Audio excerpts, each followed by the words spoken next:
If you don't pull it together, you're gonna regret it, and it'll be Sabina all over again. Yeah, okay, that bit's over. And now for something completely different than what I usually do. Yep, no video games here. Well, unless you want to count those stupid Save the Light games, but I barely even qualify those as games, more like poorly made advertisements. Honestly, Steven Universe is a show I grew up loving. It's awesome. The songs were great, the concept was interesting, and the characters were entertaining. But over the years, let's just say that Steven hasn't been doing the best. In fact, the thing that finally got me to start writing this script was the sequel series. No joke, I'm legitimately worried that the show is going the way of Star vs. the Forces of Evil. Okay, so, this is being recorded the day after the finale just aired. Wow, did I actually call some things that I'm going to bring up later. First off, before we start this review, I want to do the standard dump on a show for everything that went wrong, but I also do want to highlight some of the show's more positive aspects and try to at least find some ways that the show can be improved. We'll scratch that to see how shows can be improved in general because, you know, the show's already over. Because it seems like the Steven Universe fandom is starting to hit that point where they think that the thing that they love is perfect. And I'm gonna go and start off with this. Steven Universe is not perfect. I am allowed to say that while also saying that I love this show, because if you truly love something, you can admit that it has flaws, and know that there's still room for improvement. Nothing is perfect. And now that I've successfully pissed off the whole fandom, I think we can begin. This video is going to cover everything from Season 1 up until Ocean Gem because I'm not covering 50 episodes in my first run. Also, my friend Scribs is here. Howdy there, I am the Scribs. But enough talk.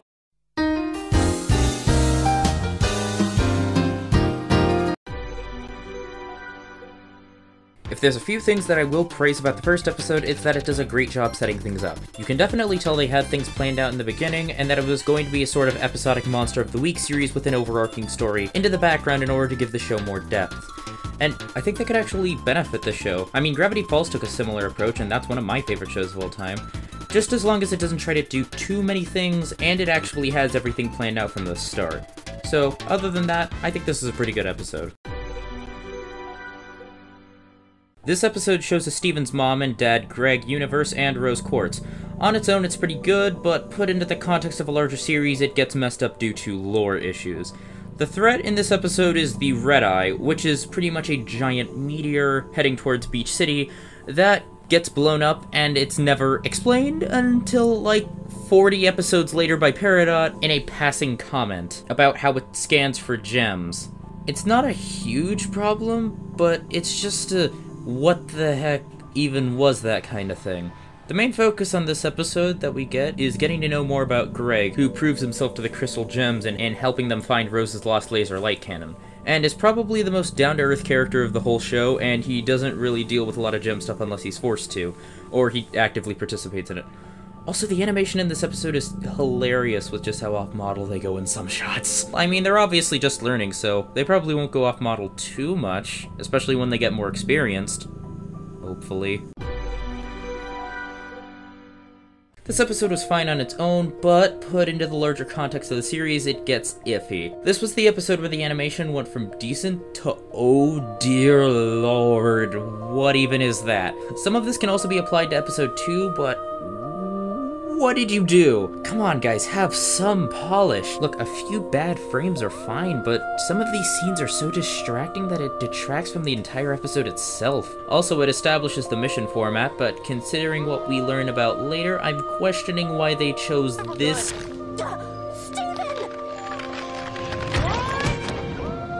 as a starting mission. Okay, so apparently this whole thing was actually just a test for Steven.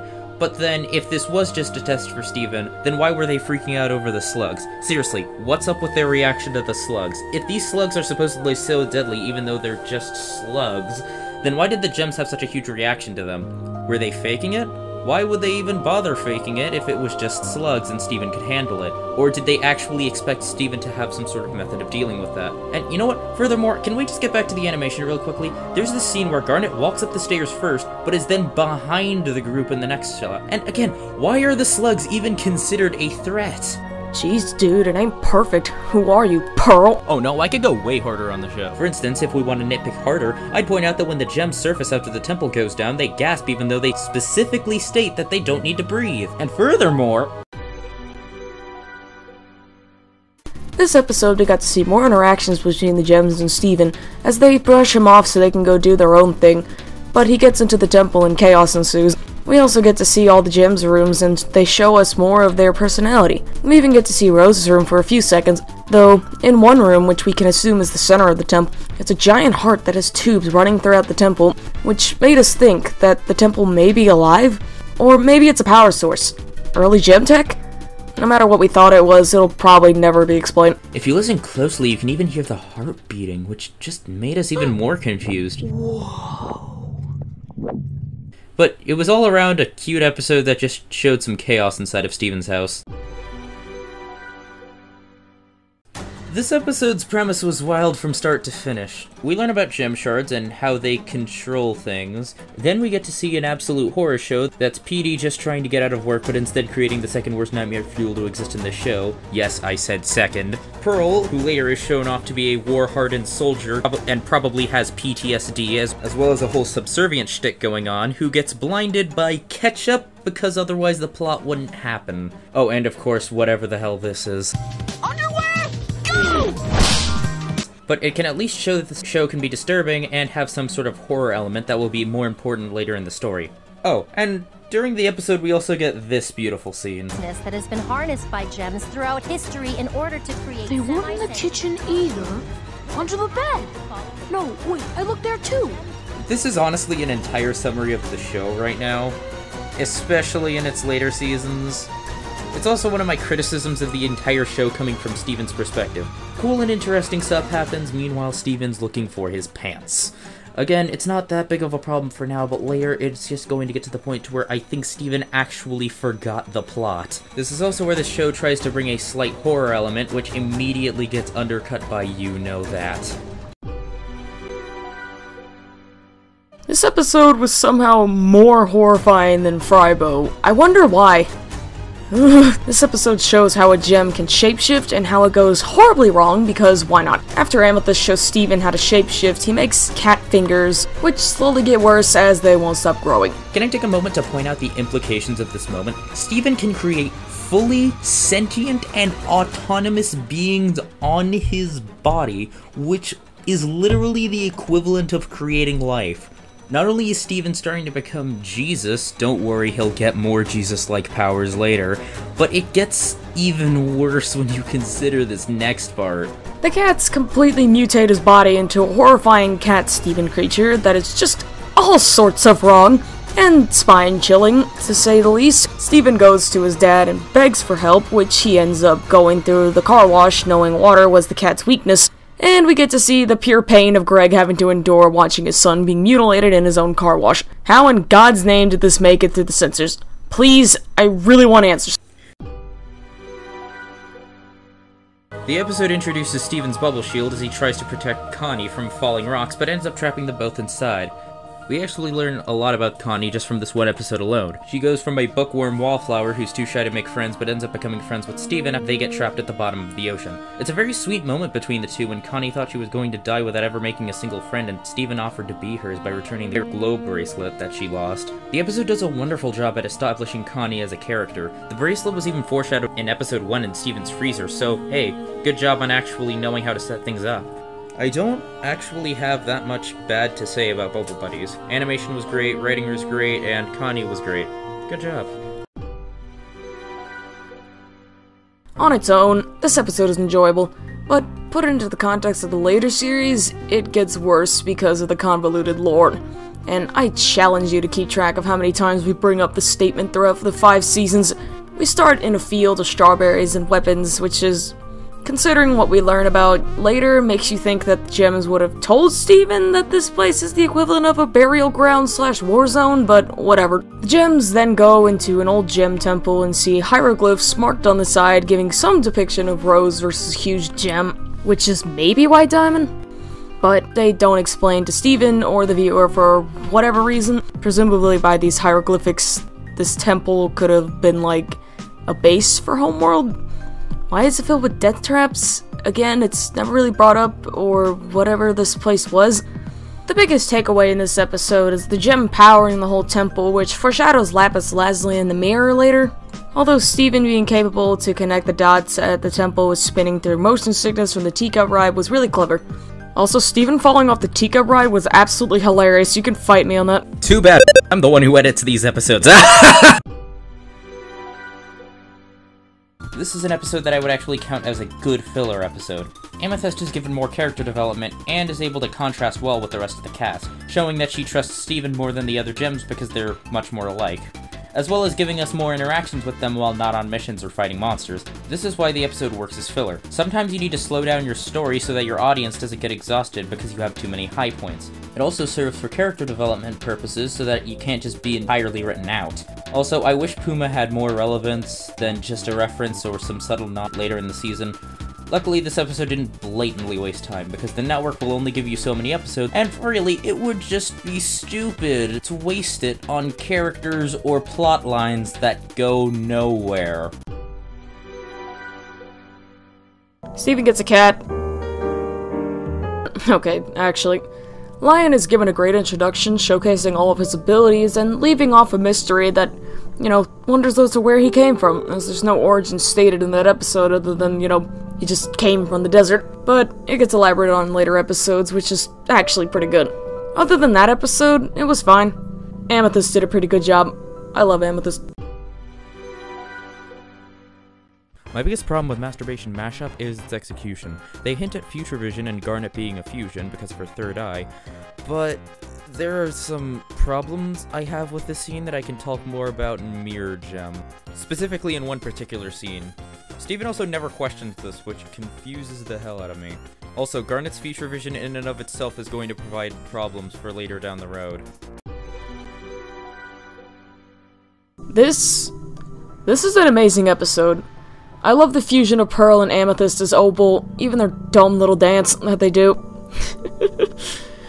Giant Woman is one of the weirder songs, but it's even better and somehow worse when sung by Grunkle Stan. Giant woman, a giant woman, all I wanna be is someone who gets to see a big old giant woman. But the Beetle MacGuffin is fine, but put back into context of the larger series, it gets weirder because of the ever so spiraling lore. The Beetles are corrupted gems, meaning all of this was put here while the gem was uncorrupted? Why is this here? What was even the point of constructing this little house?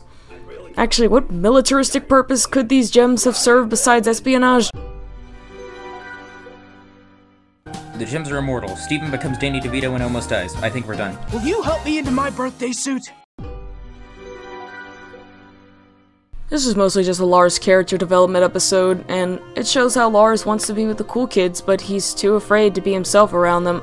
The whole episode is a roller coaster of mixed emotions, and the race to get to the top of the mountain before they're suffocated to death by the moss is great. All the flowers coming off of them and flying over Beach City is beautiful, and shows a bit more of a soft side of Lars. Lars may be a jerk, but he's got some good in him. But overall, you probably could have skipped this episode were it not for Lars. Also, Lars, what the heck? Why do you have to say something that freaking mean to Steven? That's just mean. What's wrong with you? Oh my god. In this episode, they introduce an interesting concept that's never brought up again, and a character that is never brought up again. Skip this episode. This is pointless. This episode introduces that when gems are hurt badly, they can regenerate. Depending on the type of gem they are, they can regenerate in under a few minutes or a very long time. Such as when we see in this episode that Pearl gets stabbed by her hologram and gets poofed and takes about 2 weeks to regenerate. We also see that some things created by gems can persist even when they're poofed, and without Pearl to straighten up the house, it will descend into chaos. Hologram Pearl is terrifying, Amethyst is goofy, Garnet is Garnet. No real complaints about this episode, really. Not only does this episode give us more Connie, because who doesn't love Connie, as well as Lion development with some minor foreshadowings of Connie's sword training with Pearl, but also new powers! I also like the dynamic of Connie feeling like she's third-wheeling in this magical world. Connie is Steven's connection to the human world, and vice versa, Steven is Connie's connection to the magical world of gems. I love this dynamic, and I would be very interested in seeing how they would survive being apart in a huge battle. Assuming, of course, the breakup actually makes sense. Aside from Pearl saying that the temple's been there for thousands of years and that one joke with Garnet saying that she's much older than Nana Flaw, there's nothing really in this episode, it's just filler. This episode shows Steven going into Rose's room, which honestly has some of the best music and sound design of the entire series. Steven uses this room to get away from the gems after they broke his TV, and he ends up going into Rose's room and overloads it by trying to simulate the entirety of Beach City by accident. It's again another aspect of the show I love, because the show knows how to handle weird magic horror humor, and this episode just proves my point. One dumb nitpick about this episode, though, is that Steven asks the room to show him the secret ending of the game, and it shows him the exact secret ending of the game that got interrupted by the gems. He could neither see nor hear the ending, but the room still shows it to him. Later in the series, Steven tries using the same room again to try to figure out what Peridot was saying when she got poofed by Garnet, but it doesn't show it to him because he never heard or saw what she said. This is only done, mind you, so that Steven can bring Peridot back. Sugo Minaj has a pretty good introduction. Unfortunately, this show has a dumb rule about only having singers voice the fusions, which makes their appearances brief. I guess this is why Garnet talks as little as possible in the beginning, and fusions rarely ever get to appear. And the worst part is that other than Garnet, they never sing. Yes, I know Opal sings in the movie, but then again, it's a movie. Why even bother hiring singers if you're not gonna let them sing? But Pearl's side of the episode was amazing because she is an amazing character. Other than torturing Lars and Sadie being salty, which goes nowhere, this episode is funny, but is entirely skippable. Lists basically any flaw when it comes to time travel, and this episode has it. The reason for Steven learning that he could time travel is kinda dumb, but pretty funny. As the whole episode, he just keeps trying to form a band with himself, but then eventually, time travel and whichever the original Steven start fighting. And, watching Steven have a bunch of copies of himself die and just dissolve into sand it's pretty traumatizing, even though he, just jokes about it in the end in the song, which is actually pretty funny, I'm not gonna lie about that. Centipedal is best baby, although with more lore that came out later of the series, her whole situation gets a lot worse, but I'll get into that more in Ocean Gem. Also, at one point, Pearl says that Steven's mom was never able to heal the corrupted gems, despite the fact that by this point in the series he still hasn't found out about the twist with the monsters, yet he doesn't question this.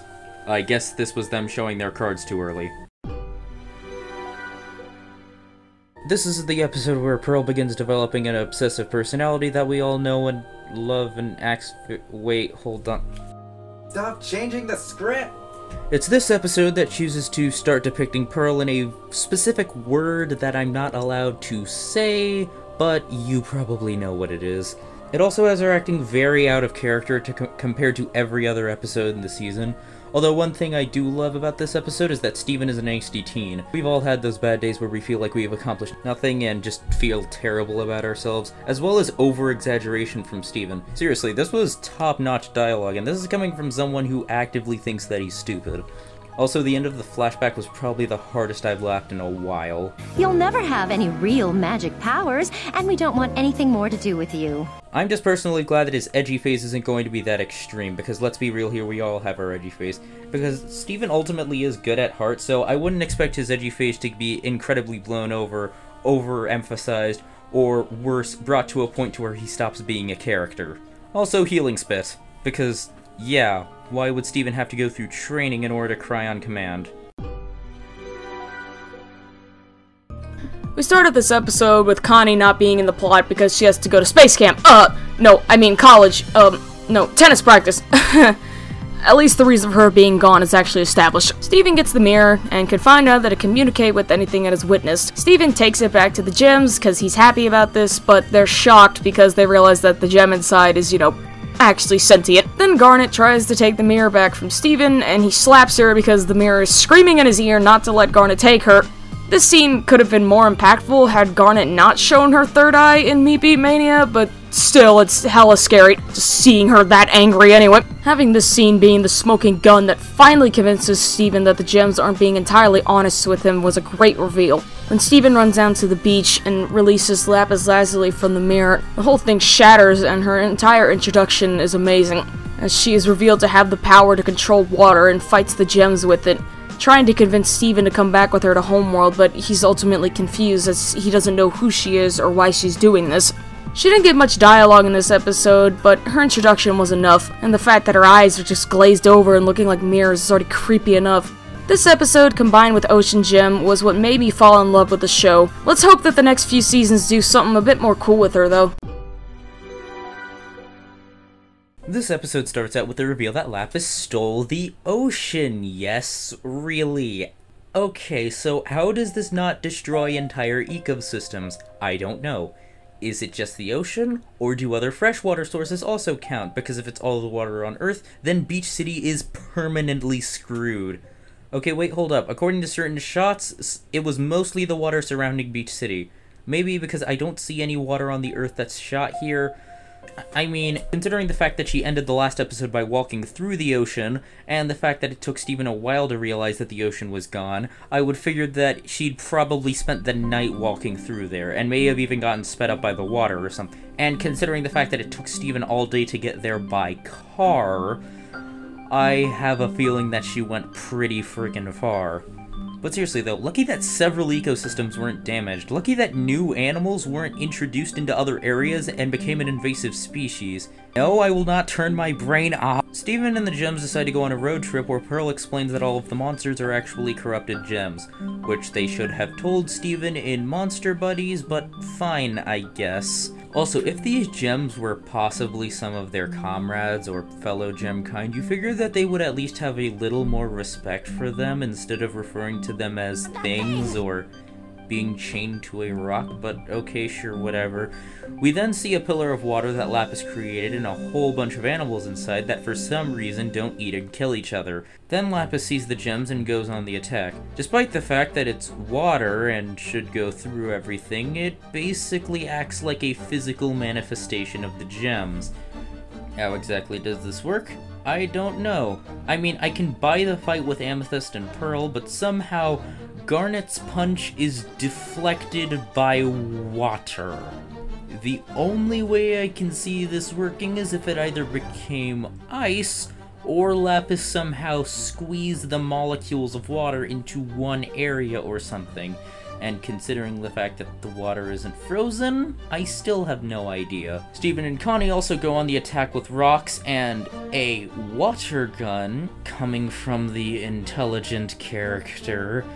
Steven and Connie get lifted up into the air. Somehow, maybe the water movement is pushing them up so that they don't die.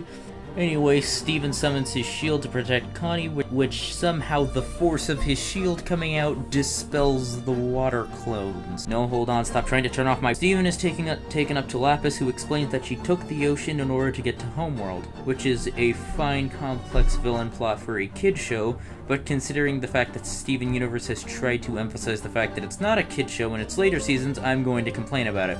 Okay, so your plan is to get far enough away from the Earth's atmosphere and presumably launch yourself. And because there's no way to steer yourself, you're just going to free float until you hopefully run into a homeworld controlled planet, or possibly just near one so that they can see you. And even with the wings that Lapis later gets, she has no way to steer herself because she is in space. Unless she can somehow manipulate water in space in order to carry her places, which would actually make a lot of sense considering the water pillar. But if that's the case, why not just pull a reverse of what you did with Steven and Connie and put yourself in a bubble of water and just lift yourself up into space? Well, my guess is that then the conflict wouldn't work. Anyway, then Steven sexually harasses Lapis into leaving, and they all make it back safe. And they use the "if every pork chop were perfect" line for literally the last time in the entire show's existence, outside of one other instance. And we leave off with a promise of getting to see Homeworld and even an overwhelming sense of dread for the other gems. But for now, that brings Season 1 to a close. What do you mean we're only halfway done?